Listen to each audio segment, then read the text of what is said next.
अस्सलाम वालेकुम नाजरीन, दुनिया भर में देखने और सुनने वालों को जावेद महर का सलाम। नाजरीन, आजकल बाज गिश्त है टेक्नोक्रेट्स के हवाले से कि टेक्नोक्रेट्स का जो क़याम है वो अमल में आ रहा है और इसमें जो है वो मुमकिना तौर पे आने वाले दिनों में इस तरह का कोई भी सेटअप जो है वो सामने आ सकता है। तो इस हवाले से बहुत सी बातें हो रही हैं और हालिया दिनों में जितनी खबरों की जिनत बनी है तो इसमें क्या माजरा है और ये खबरें कहां से आ रही हैं और इसका पसे मंजर क्या है। देखें, एक चीज इसमें बड़ी वाज़ेह है जिसमें मैं बात करना चाहूंगा और वो ये है कि ये टेक्नोक्रेट्स का जो शोशा छोड़ा गया है ये इसकी वजह क्या है और इसको छोड़ने के पीछे कौन लोग हैं। ये वाला जो शोशा छोड़ा जा रहा है टेक्नोक्रेट्स का, क्योंकि एक चीज तो बिल्कुल वाज़ेह है कि पाकिस्तान के आइन में इसकी कोई गुंजाइश नहीं है और इस हवाले से सुप्रीम कोर्ट का फैसला भी मौजूद है। इससे बेहतर और आसान जो है वो निगरान हुकूमत का जो है वो मामला है, लेकिन फिर भी कुछ मीडिया के चैनल्स और बहुत से इंडिपेंडेंट लोग भी इस पे बात कर रहे हैं और मुसलसल हो रहे हैं और कुछ जो नाम नेहाद और नामवर सहाफी जो कि अपने आप को सहाफत का आलमदार कहते हैं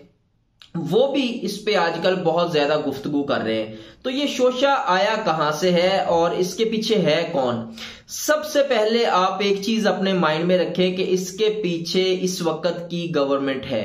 जो कि पीडीएम की गवर्नमेंट है, क्योंकि ये जो शोशा छोड़ा गया है ये उन्हीं को सपोर्ट करता है, उन्हीं को सूट करता है। क्योंकि जब से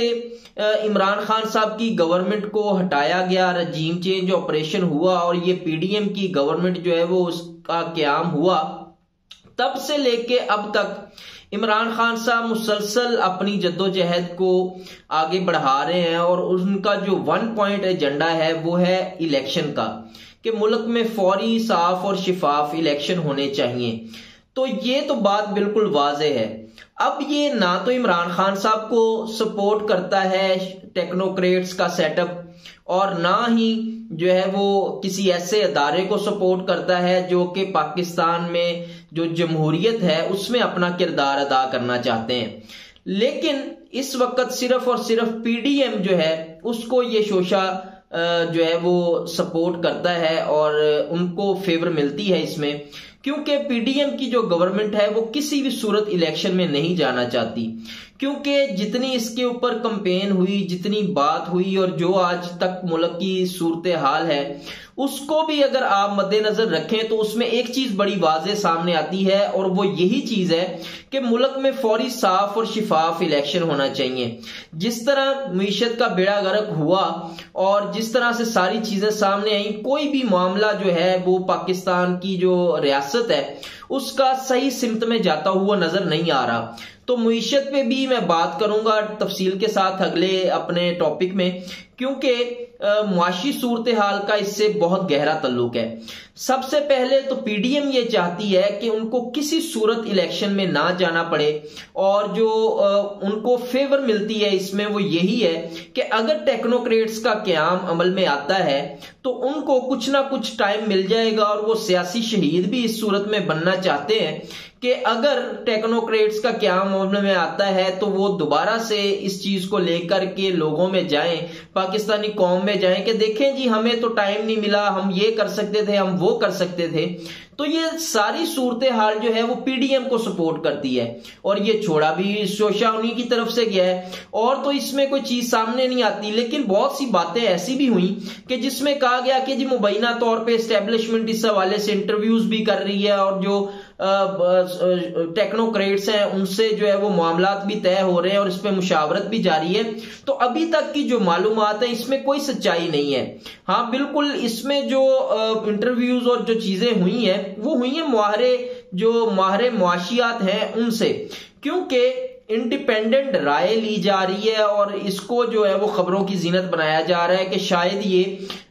टेक्नोक्रेट्स के हवाले से मुशावरत हो रही है। क्योंकि एक बात तो बिल्कुल वाज़ेह है कि ये गवर्नमेंट जब से आई है उस वक्त से लेके अब तक जो है वो मुल्क जो है वो तबाही की तरफ जा रहा है, कोई भी चीज इसकी दुरुस्त नहीं है। तो सारी सूरत हाल को मद्देनजर रखते हुए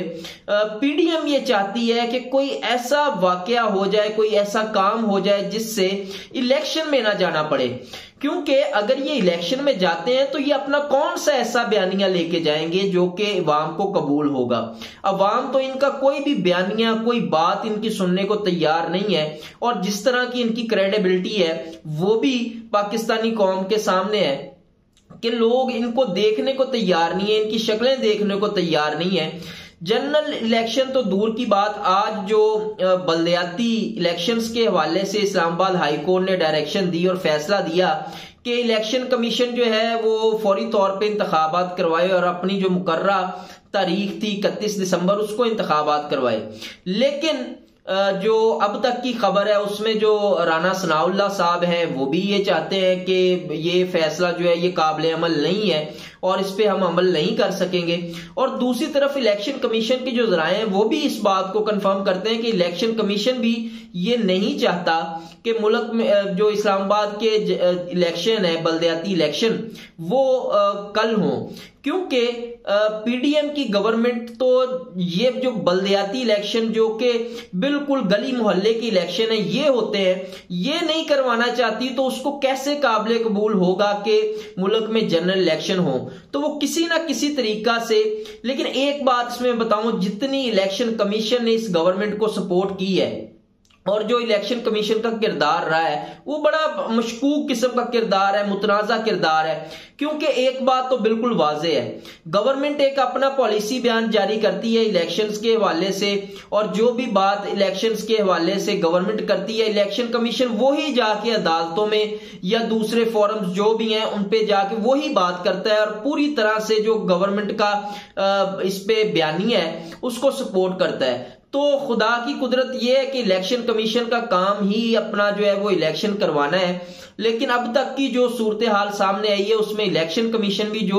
वो बिल्कुल नहीं ये चाहता कि वो पीडीएम की जो ख्वाहिशात हैं और जो उनका एक नजरिया है और वो जिस तरह इलेक्शन से भाग रहे हैं, तो इलेक्शन कमीशन भी मुबैना तौर पे यही चाहता है कि वो किसी ना किसी तरीका से इस गवर्नमेंट को सपोर्ट करे, इस गवर्नमेंट को तहफ्फुज दे। तो इस पे इमरान खान साहब भी बहुत खुल के कह चुके हैं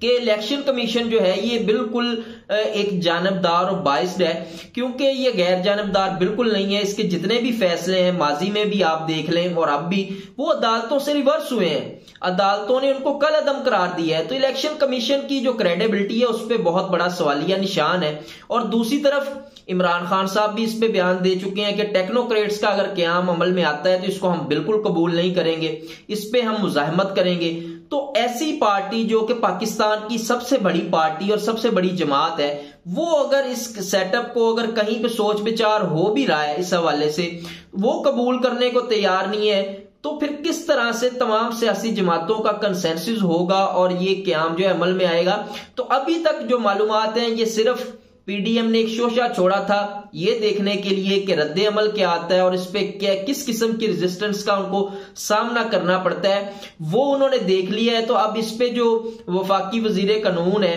उनका भी आज बयान आ गया है कि ये जो टेक्नोक्रेट्स का सेटअप है ये गैर आईनी होगा और ये बिल्कुल गैर आईनी है। निगरान गवर्नमेंट की गुंजाइश है पाकिस्तान के आइन में, टेक्नोक्रेट्स की बिल्कुल नहीं है। तो देखते हैं आने वाले दिनों में इस पे क्या पेशरफ्त होती है, अगर कोई होती है तो उसको भी शेयर करेंगे। दूसरी तरफ जो वजीर खजाना है उन्होंने जो तबाही मचाई है और जिस तरह से इन 8 महीनों में उन्होंने बेड़ा गर्क किया है मईशत का, पहले मिफ्ता इस्माइल थे तो उनपे सारा मुद्दा डालने की कोशिश की जाती थी, फिर एक इन्होंने आइंस्टाइन को बुलवाया जो कि मफरूर था, भागा हुआ था मुल्क से, वो आया वापस, उसको एनआरओ मिला, उसने आके मईशत की भागदौड़ संभाली और नारे लगाए कि जनाब डॉलर जो है ये 200 से नीचे आएगा, महीनों में नहीं दिनों में आएगा। तो हुआ क्या कि डॉलर ने 200 से नीचे के आना था, डॉलर जो है वो अब 250 में भी मार्केट में अवेलेबल नहीं है, 250 रुपए में भी मार्केट में अवेलेबल नहीं है। तो एक तरह से बैंकों को भी इस हवाले से प्रेशराइज किया जा रहा है माफ कीजिएगा कि जो डॉलर की कीमत है उसको किसी तरीके से कंट्रोल किया जाए। और जो चीज सामने आ रही है उसमें यही चीज सामने आ रही है कि मसनूई तरीके से फिर एक मरतबा जो खजाना के वजीर हैं इसहाक डार वो चाहते हैं कि डॉलर को किसी तरीके से कंट्रोल किया जाए। मैं समझता हूं कि माजी में ये जो काम हुआ है और अगर अब फिर होता है तो इसमें जो असल पिक्चर है जो कि पाकिस्तानी कौम को मईशत के हवाले से पता होना चाहिए वो कौम के सामने बिल्कुल नहीं आएगी। और जो एक कारकर्दगी का लेवल है, वैसे तो कारकर्दगी है ही कोई नहीं, उस पर तो बात ही नहीं करनी चाहिए, लेकिन अगर है भी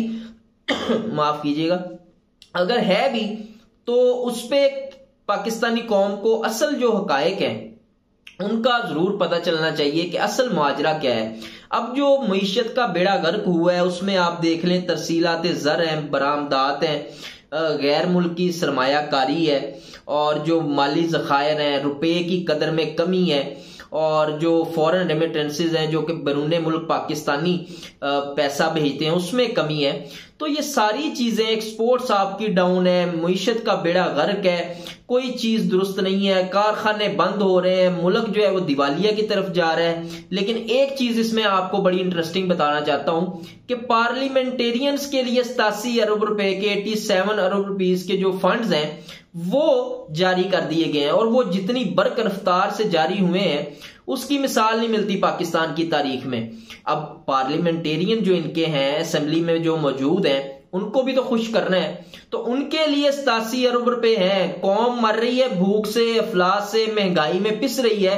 लेकिन एक ऐसा तबका जो कि अफोर्ड कर सकता है, जो कि अपने अखराजात को बियर कर सकता है, जिनको पाकिस्तान का जो गरीब आदमी है जो इस वक्त उस पे गुजर रही है, वो ये वाली फीलिंग ये बिल्कुल जो पार्लियामेंटेरियंस हैं इनमें नहीं आ सकती, क्योंकि ये बिल्कुल इस लेवल पे होते हैं कि ये अपने अखराजात को बियर कर सके और इनकी जो लाइफस्टाइल है उसको ही आप देख के हिसाब लगाएं कि क्या पाकिस्तानी कौम को इनके साथ मैं समझता हूं कंपैरिजन भी करना जो है वो गलत है। तो ये सारी सूरत हाल है, एक तरफ तो तबाही है, दूसरी तरफ जो खजाना के वजीर हैं वो जिद पे हैं कि मेरे से बेहतर मारे माशियात कोई हो नहीं सकता, मेरे से बेहतर कोई मईशत चला नहीं सकता। जो इसमें इसहाक डार साहब हैं अगर वो बिल्कुल मईशत उनसे अब नहीं संभल रही, ये इन दिनों की बात है, ये उस वक्त सारा कुछ कर सकते थे और उस वक्त ये बढ़ के मारते थे सारा कुछ करके, जब इनको कर्जे मिलते थे, जब इनको दोस्त ममालिक कर्जे दे देते थे, IMF से इनको पैसे मिल जाते थे, उस वक्त ये सिर्फ मईशत को चला सकते थे। अब जो इनका पर्दा चाक हुआ है उसमें जो कोई इनकी मुआशी पॉलिसी नहीं है, कोई इनकी समत दुरुस्त नहीं है, तो अब ये बेबस हैं, लाचार हैं, क्योंकि ना तो दोस्त ममालिक से पैसे मिल रहे हैं, IMF ने इनको वैसे ही लाल झंडी दिखाई हुई है, वो इन पे मजीद प्रेशर डाल रहा है कि आप ये भी करें ये भी करें। तो इन मुश्किल हालात में जो खजाना के वजीर का भरम था, जो कि डार साहब का भरम था, वो तो उसकी अब कलई खुल चुकी है, वो तो बिल्कुल अब पाकिस्तानी कौम के सामने आ चुका है कि खजाना के वजीर कितने बड़े माहरे जो मईशत अपने आप को समझते हैं वो हैं। तो अब तक की ये जो सूरत हाल है इसको सामने रखें तो दूसरी तरफ कौमी सलामती का इजलास भी हुआ है, उसमें जो एजेंडा था वो एक तो मुल्क में जो हालिया दहशतगर्दी की लहर है वो थी और दूसरी मईशत भी थी, क्योंकि ये दोनों चीजें साथ साथ चलनी है। कौमी सलामती का मामला हो और उसमें मईशत का जिक्र ना हो, और मुबैना तौर पे जो खबर सामने आई है उसमें शहबाज शरीफ साहब और जो वजीर खजाना इसहाक डार थे वो इस मीटिंग में बड़े परेशान नजर आए हैं, और जो मईशत के हवाले से वजीर खजाना से सवालात की गए उसका वो तसल्ली बख्श जवाब नहीं दे सके, क्योंकि उनको ये चीज सामने नजर आ रही है कि आने वाले दिनों में जो मुश्किलात का अंबार है वो मजीद बढ़ता हुआ जाएगा, जबकि नीचे आने की कोई सूरत वाज़े नहीं हो रही। तो अब तक की कौमी सलामती की मीटिंग में कुछ फैसले हुए हैं कि दहशतगर्दी का जो किला कमा हमने करना है और बिल्कुल होना चाहिए, क्योंकि पाकिस्तान ने माजी में इसमें जितनी कुर्बानियां दी हैं और जितना नुकसान मुआशी तौर पे भी उठाया, अगर पाकिस्तान में ऐसे हालात जो कि दहशतगर्दी के हवाले से बिल्कुल काबिल कबूल नहीं है और पाकिस्तान इस मुआशी सूरत हाल में तो इसका बिल्कुल मुतहम्मिल नहीं हो सकता कि वो एक तरफ दहशतगर्दी का सामना करे और दूसरी तरफ ये ख्वाब देखे कि वो मईशत को जो है वो अपने पांव पे खड़ा कर पाएगा, क्योंकि इसमें जो अफगानिस्तान की पॉलिसी है उसका बड़ा अहम रोल है और अफगानिस्तान की जो पॉलिसी है उसको रिव्यू करने की शद जरूरत है, क्योंकि जो TTP का मामला है पाकिस्तान में, उसमें अफगान तालिबान का भी रोल है। और इस हवाले से जब मुज़ाकरात हुए थे तो उसमें इस हवाले से जो अफगान तालिबान थे उनको किरदार अदा करने के लिए भी कहा गया था। तो ये सूरत हाल है। और दूसरी तरफ मईशत को भी उन्होंने सामने रखा और उस पर भी अब ये इजलास जो है वो मजीद जारी रहेगा और कुछ फैसले इस पे जो हुए उस हवाले से बाकायदा तौर पे इस पे मजीद मुशावरत होगी और इजलास में मजीद फैसले किए जाएंगे, क्योंकि कौमी सलामती की जमानत जो है वो मईशत है। और जब तक आपकी मईशत ठीक नहीं है तो कौमी सलामती जो है वो आपकी हमेशा खतरे में रहेगी। और खुदा न खास्ता अगर पाकिस्तान डिफॉल्ट करता है, और जिस तरफ जितनी तेजी से पाकिस्तान जा रहा है, क्योंकि जितने ज़रे मुबादला के ज़खायर हैं वो तारीख की कम तरीन सतह पे हैं और इतनी ज्यादा जो नीचे चले गए हैं कि पाकिस्तान की मईशत जो है वो अब लड़खड़ाती हुई नजर आ रही है और इसकी जो बेहतरी के आसार बिल्कुल नजर नहीं आ रहे। तो अगर इस सूरत हाल में मैं समझता हूं कि ऐसी कोई सिचुएशन होती है कि पाकिस्तान डिफॉल्ट करता है तो पाकिस्तान को खुदा न ख्वास्ता अपनी जो कौमी सलामती पे भी कंप्रोमाइज करना पड़ सकता है। और इसका इजहार पाकिस्तान तहरीक इंसाफ के चेयरमैन इमरान खान साहब भी कर चुके हैं और इस हवाले से वो बयान भी दे चुके हैं कि अगर पाकिस्तान डिफॉल्ट करता है तो पाकिस्तान को जो है वो अपनी कौमी सलामती पे कंप्रोमाइज करना पड़ेगा, क्योंकि मईशत का कौमी सलामती के साथ डायरेक्ट ताल्लुक है। और जो इस वक्त की सूरत हाल है उसमें बिल्कुल कोई चीज सामने नहीं आ रही और कोई किसी किस्म का